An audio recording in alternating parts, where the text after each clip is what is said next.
Zen and the Art of Motorcycle Maintenance. An Inquiry into Values. Robert M Persig, Chapter 13.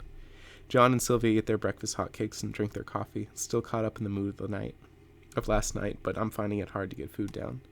Today we should arrive at the school, the place where the enormous coalescence of things occurred, and I'm already feeling tense.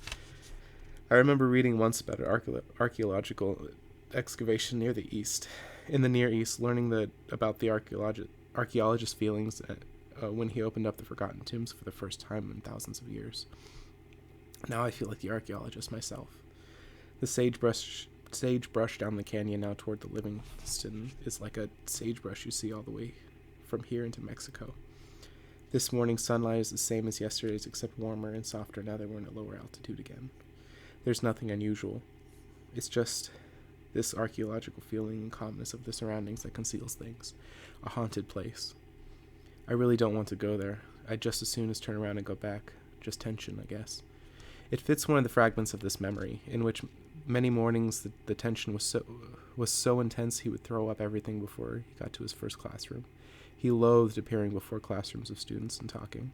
It was a complete violation of his whole lone, isolated way of life, and what he experienced was an intense stage fright, except that it never showed on him as stage fright, but rather as a terrific intensity about everything he did.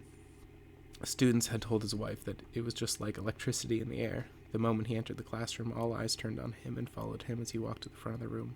All conversation died to a hush, and remained at a hush even though it was several minutes often before the class started. Throughout the year, the eyes never strayed far from him.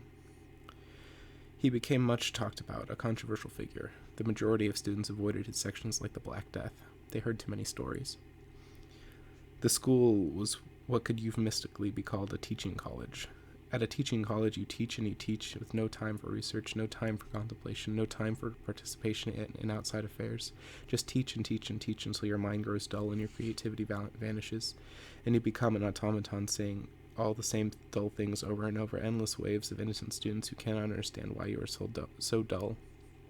Lose respect and fan this disrespect out into your community. The reason you teach and you teach and you teach is that it is a very clever way of running a college on the cheap while giving a false appearance of genuine education.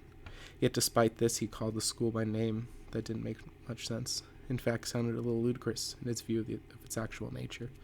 But the name had great meaning to him, and he stuck to it, and he felt, before he left, that he had rammed it into a few minds sufficiently hard to make it stick. He called it a Church of Reason, and much of the puzzlement people had about him could have ended if they had understood what he meant by this.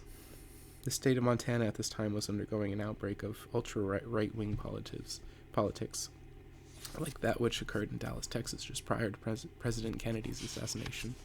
A nationally known professor from the University of Montana in Missoula was prohibited from speaking on campus on the grounds that it would stir up trouble. Professors were told that all public statements must be cleared through the college public relations office before they could be made.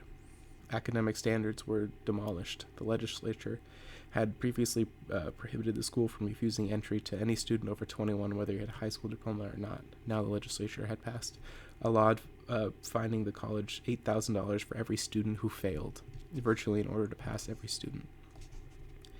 The newly elected governor was trying to fire the college president for both personal and political reasons.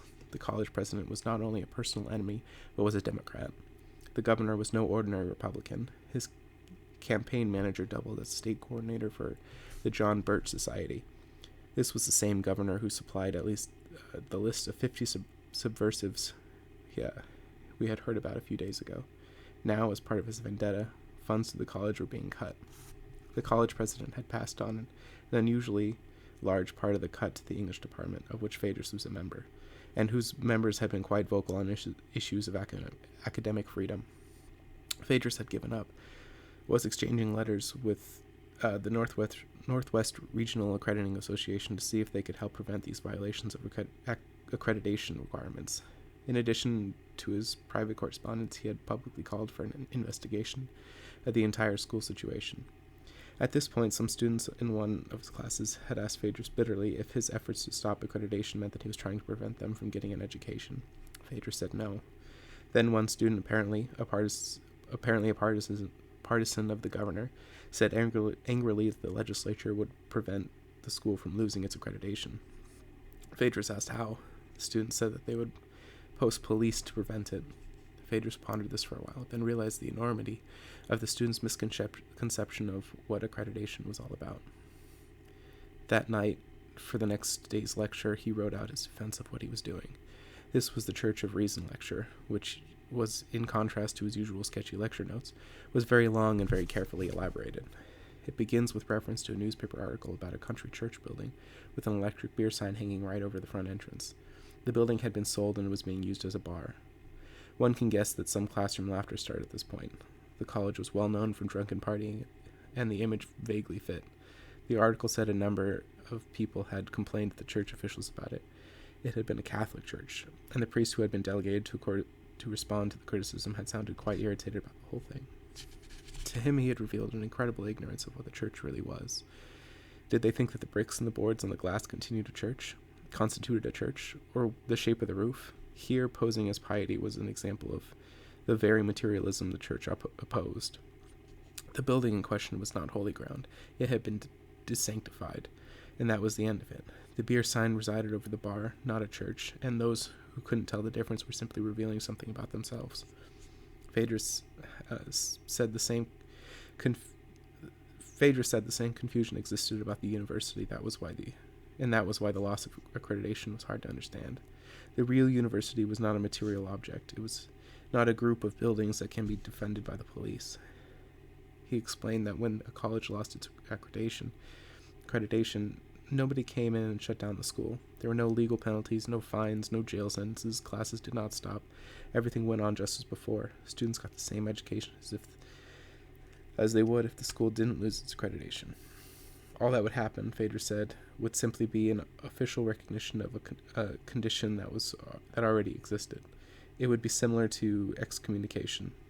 What would happen is that the real university, which is no legislature can dictate to and which can never be identified by any location of bricks or boards or glass, would simply declare that this place was no longer holy ground. The real university would vanish from it, and all that would be left was the bricks and the books and the material manifestation. It must have been a strange concept to all the students, and I can imagine him waiting for a long time for it to sink in, and perhaps then waiting for the question, "What do you think university is?" His notes in response to his question state the following. The real university, he said, has no specific location. It owns no property, pays no salaries, and receives no material dues. The real university is a state of mind. It is the great heritage of rational thought that has been brought down to us through the centuries, which does not exist in a specific location. It's a state of mind which is regenerated through the centuries by a body of people who traditionally carry the title of professor. But even that title is not part of the real university. The real university is nothing less than the continuing body of reason itself. In addition to this state of mind, there's no legal entity which is unfortunately called by the same name, but which is quite another thing. This is a non-profit corporation, a branch of the state with a specific address. It owns property, is capable of paying salaries, of receiving money, and responding to legislative pressures on the processes. But this second university, the legal corporation, cannot teach, does not generate new knowledge or evaluate ideas. It is not the real university at all. It is just a church building. The setting, the location at which the conditions have been made favorable for the real church to exist. Confusion continually occurs in people who fail to see this difference, he said, and think the control of the church buildings implies the control of the church. They see professors as employees of the second university who should abandon reason when told to and take orders, no backtalk, the same way employees do in other corporations. They see the second university but fail to see the first. I remember reading this for the first time and remarking about the analytic craftsmanship displayed. He avoided splitting the university into fields or departments and dealing with the results of that analysis. He also avoided the traditional split into students, faculty, and administration. When you split in either of these ways, and you get a lot of dull stuff that doesn't really tell you much and can't get out of the official school bulletin. But Phaedrus split it between the church and the location. And once this cleavage is made, some rather dull and imponderable institutions seen in the bulletin suddenly is seen with a degree of clarity that wasn't previously available.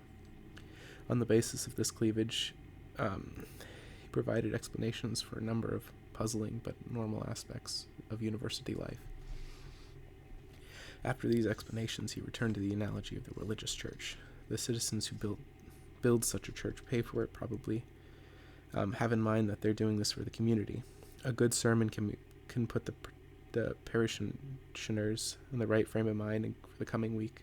Sunday school will help the children grow up right. The minister who delivers a sermon and directs the Sunday school understands these goals and normally goes along with them, but he also knows that his primary goals do not serve the community. His primary goal is always to serve God. Normally there's no conflict, but occasionally one creeps in when the trustees oppose the minister's sermons and threaten reduction of funds. That happens. A true minister in such situations must act as though he had never heard the threats. His primary goal isn't to serve the members of the community, but always God.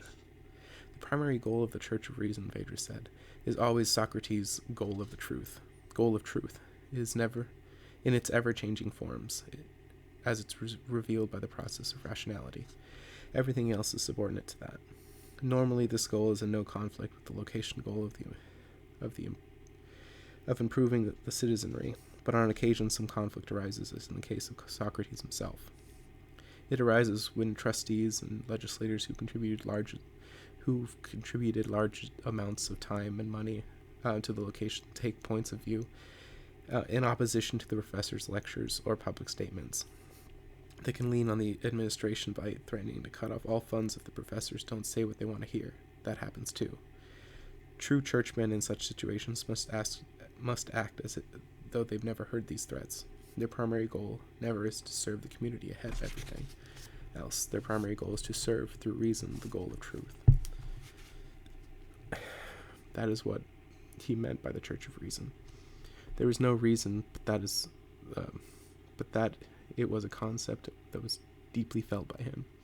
He was regarded as something of a troublemaker, but was never censured for it, in any proportion to the amount of trouble he made.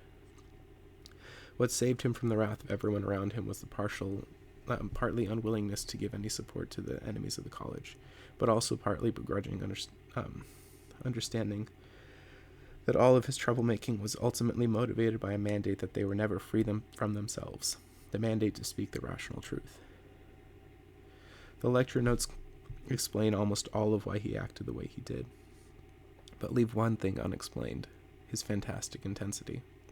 One can believe that in the truth and in the process of reason to discover it, and in the resistance to state legislators, but why burn oneself out day after day over it? The psychological explanations have been made to me to seem inadequate. Stage fright can't sustain that kind of effort month after month. Neither does another explanation sound right, that he was trying to redeem himself for his earlier failure. There is no evidence anywhere that he ever thought of this expulsion from the university as a failure, just an enigma. The explanation I've come to arises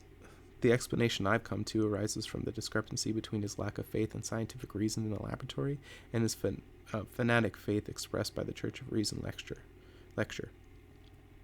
I was thinking about the discrepancy one day, and it suddenly came to me that it wasn't a discrepancy at all.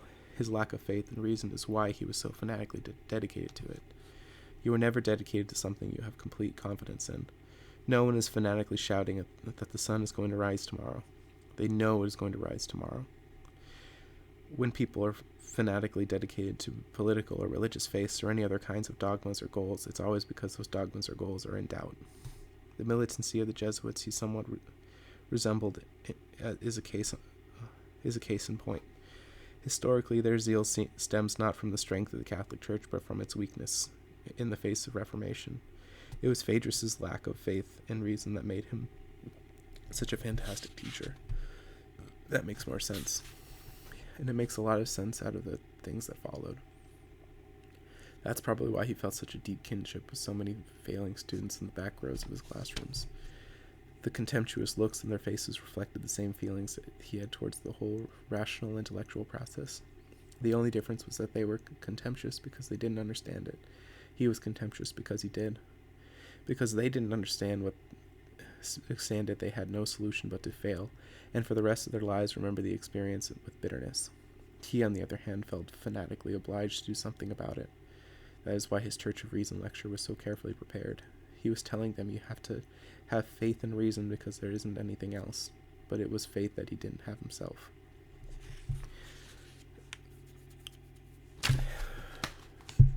It must always be remembered that this was in the 1950s, not the 1970s. There were rumblings from the beatniks and early hippies at this time about the system and the square intellectualism that supported it, but hardly anyone guessed how deeply the whole edifice would be brought to doubt. So here was Phaedrus fanatically defending an institution, the Church of Reason, that no one certainly in Bozeman, Montana, had any cause to doubt. A pre-Reformation Loyola, a militant reassuring everyone the sun would rise tomorrow, when no one was worried. They just wondered about him.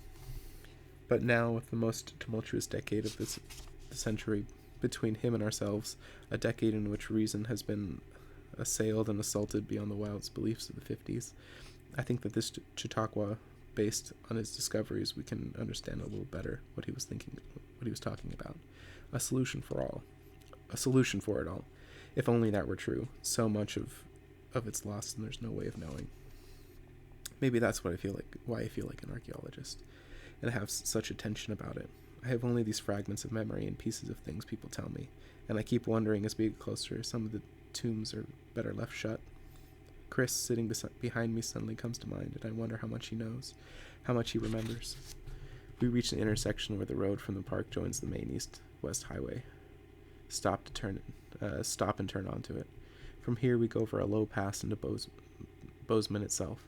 The road goes up now, heading west, and suddenly I'm looking forward to what's ahead.